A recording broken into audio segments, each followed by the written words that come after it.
Bonjour à tous et bienvenue dans les contes de l'innovation. Aujourd'hui, ouvrons un nouveau chapitre de notre grand livre de l'innovation.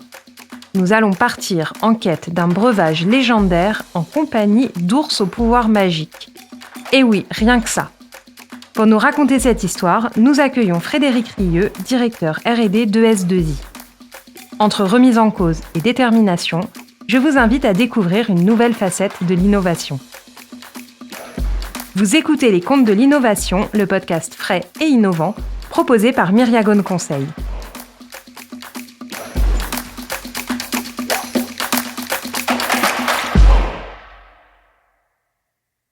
Alors pour ce nouveau chapitre, je suis en compagnie de Frédéric Rieux de l'entreprise héroltaise ES2I.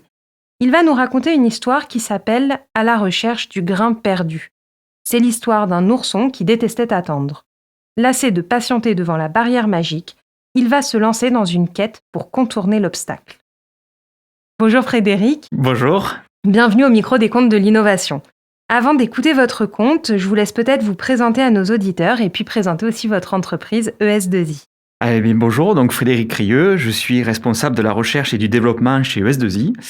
Je suis chercheur en mathématiques, j'ai un doctorat en mathématiques informatiques. Je suis rentré à ES2I en tant que mathématicien où je devais travailler sur la modélisation des files d'attente. Et puis petit à petit, j'ai basculé dans l'innovation et maintenant je m'occupe du bureau d'études. Alors si vous pouvez nous présenter peut-être ES2I en quelques mots. Alors en quelques mots, ES2I est une société qui s'occupe de l'organisation de l'accueil du public. On développe à la fois du matériel et du logiciel. On développe donc des bancs d'accueil pour identifier les visiteurs et leur permettre de s'enregistrer dans la file d'attente. Puis, nous avons un logiciel qui va organiser les files d'attente, organiser les agents d'accueil en fonction de leurs compétences pour mettre en relation le plus rapidement possible un visiteur et un agent capable de répondre aux besoins. Un parcours donc sous le signe de l'innovation et qui forcément a inspiré le conte qu'on va entendre tout de suite. Frédéric, je vous laisse nous raconter l'histoire de la quête du grain perdu. C'est à vous.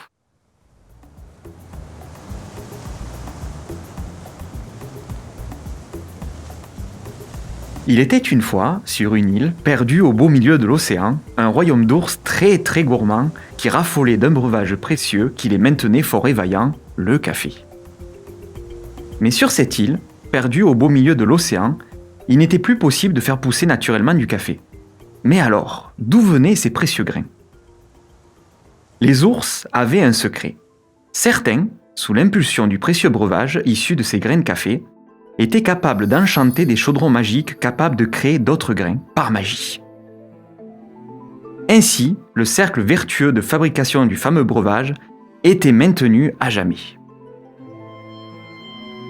Malheureusement, un jour, le roi ours, encore plus gourmand que ses congénères, voulut garder ce précieux breuvage pour lui tout seul.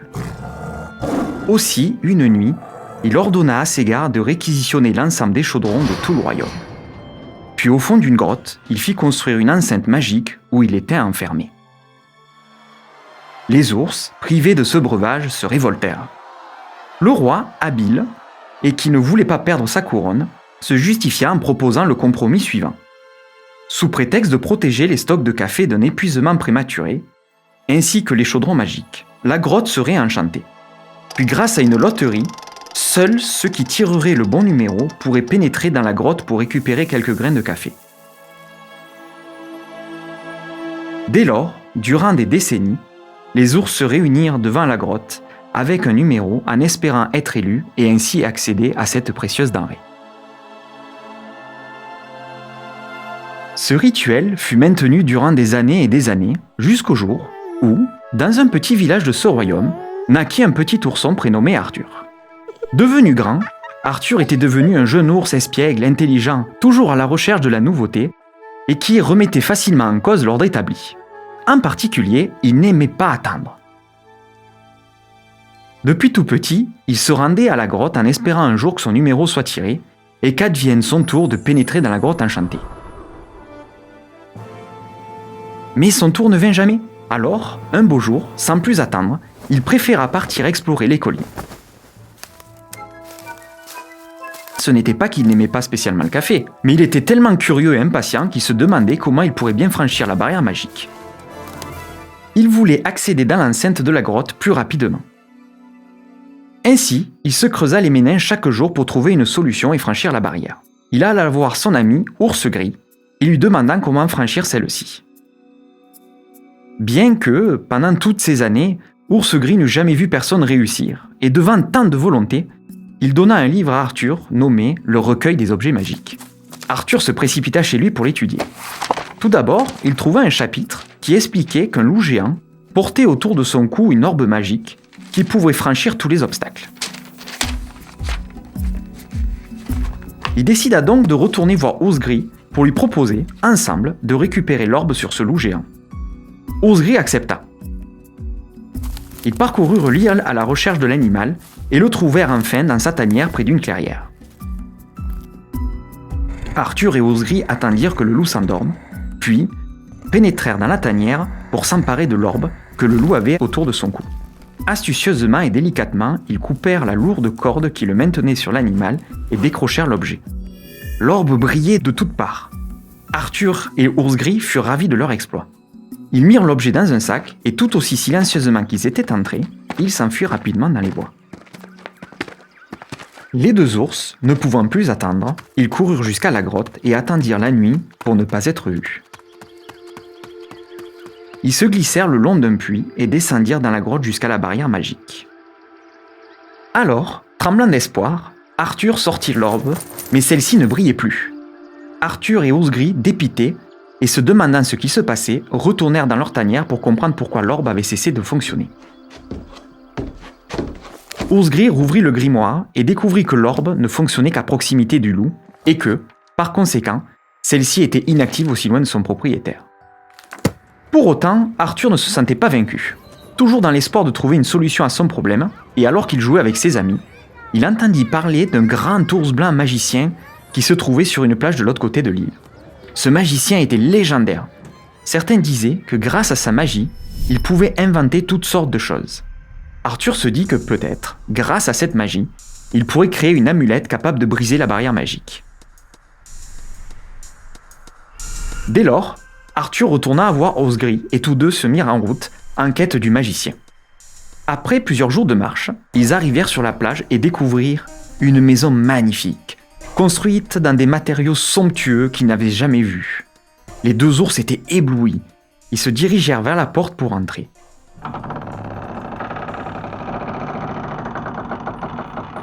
Une souris les attendait et leur pria de décliner leur identité et de lui indiquer l'objet de la visite.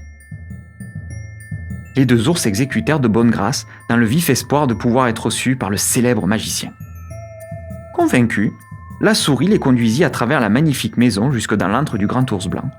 Immense, imposant, majestueux. Arthur et Ours Gris étaient très impressionnés. Déjà au fait de leur requête, car il était également devin, Ours Blanc annonça qu'il pouvait créer une cape d'invisibilité qui leur permettrait de se rendre invisibles même au contact de la magie. Cette cape serait une cape qui n'existerait nulle part ailleurs et faite d'une magie encore jamais vue. Il leur dit de revenir dans 5 jours, le temps pour lui de créer l'objet. Mais la cape était dure à construire et le grand magicien mit beaucoup plus de temps que prévu. Malgré tout, un beau matin, après plusieurs semaines d'attente, la cape fut enfin prête. Le grand magicien avait, semble-t-il, relevé le défi. Arthur et Ours Gris enfilèrent la cape et disparurent aussitôt. Ils sautèrent de joie, ils avaient enfin réussi. Du moins le pensaient-ils. Une nouvelle fois, ils se faufilèrent dans le puits, se présentèrent devant la barrière magique. Mais plus ils avançaient au fond de la grotte, plus la cape s'assombrissait. Ours Blanc avait créé une cape qui ne rendait invisible qu'à la lumière du soleil. Elle ne fonctionnait pas dans une grotte. Arthur, une nouvelle fois sans solution, était furieux d'avoir été ainsi mené en bateau par Ours Blanc. Il rentra chez lui, triste d'avoir encore une fois échoué. Pour noyer son chagrin, Arthur alla dans son grenier fouiller dans ses affaires pour se remémorer les doux souvenirs du passé. Et là, au milieu des inventions qu'il avait réalisées quand il était petit ourson, il trouva une vieille clé en bois qu'il avait sculptée. Il sourit. Si seulement cette clé pouvait se transformer en clé magique. Il la prit et la mit machinalement dans sa poche. Quelques jours passèrent avant que l'ourson ne retourne dans la grotte, devant la barrière magique, pensif, cherchant encore une solution. Il s'assit devant cette barrière en se demandant comment entrer. Il sortit la clé de sa poche et se mit à imaginer comment cette clé pourrait ouvrir la barrière. Il la serra si fort que la clé se mit à briller légèrement. Arthur n'en revint pas. Comment cela était-il possible ?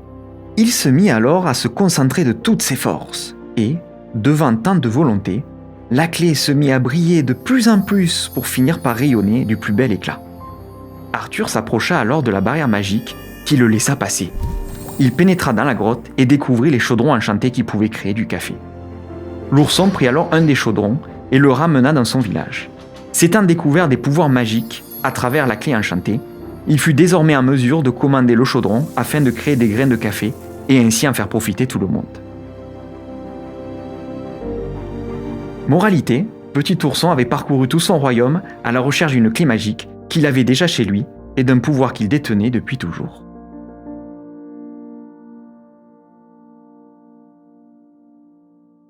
Merci beaucoup Frédéric pour ce voyage initiatique aux côtés de ce petit ourson qui, il faut le dire, est bien déterminé.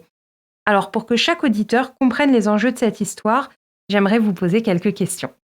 Donc première question, qui est traditionnelle dans le podcast, c'est pourriez-vous nous dire quelle est la morale d'À la recherche du grain perdu ? Alors, quand on innove, ce n'est pas forcément l'idée la plus complexe qui est la plus efficace. On a eu affaire à une société experte qui nous avait fait beaucoup de promesses autour d'une technologie qui s'est avérée complètement inutile en pratique, surtout dans notre environnement. C'est en revenant à notre savoir-faire qu'on a pu résoudre la problématique et proposer une innovation qui aujourd'hui est un succès. Alors, Arthur est un ourson impatient, il refuse d'attendre devant une barrière magique.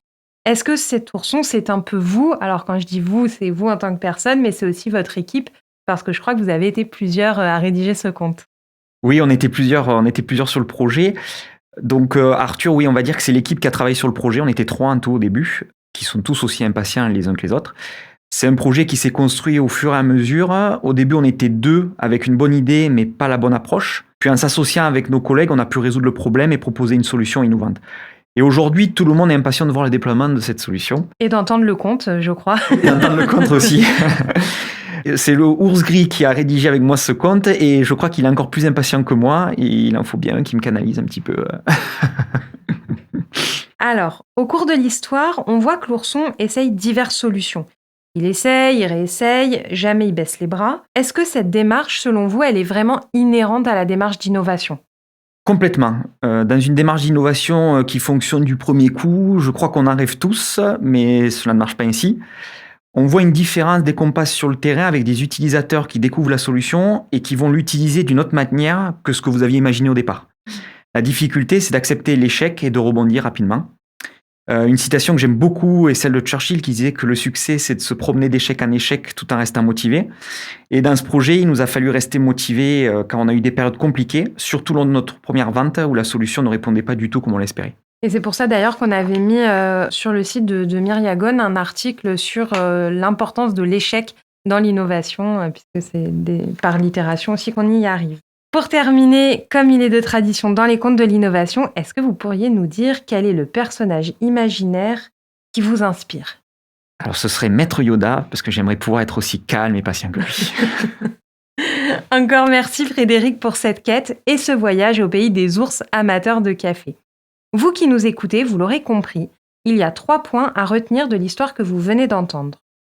Le premier point, c'est que pour innover, il ne faut pas craindre d'échouer. Le deuxième point, c'est que la démarche d'innovation est une démarche collective. Et puis le troisième point, c'est qu'on peut innover avec ce que nous avons à disposition, nos qualités, nos savoir-faire. Presque envie d'en rajouter un 4e, c'est qu'il faut savoir être patient, parfois. Vous venez d'écouter l'histoire de la quête du grain perdu par Frédéric Rieu de S2I. Merci beaucoup, à très bientôt. Merci. Et nous, on se retrouve pour le prochain épisode du podcast des contes de l'innovation. Si vous avez aimé écouter le podcast, pensez à mettre un j'aime, une étoile, à partager peut-être aussi votre épisode favori autour de vous. Dans le prochain épisode, nous allons voyager sur des terres millénaires. Nous irons en Iran avec Ali Godz, chercheur en sciences de gestion. il nous racontera une histoire tragique, celle de deux héros, Rostam et Sorab. À très bientôt pour le prochain épisode des Contes de l'innovation.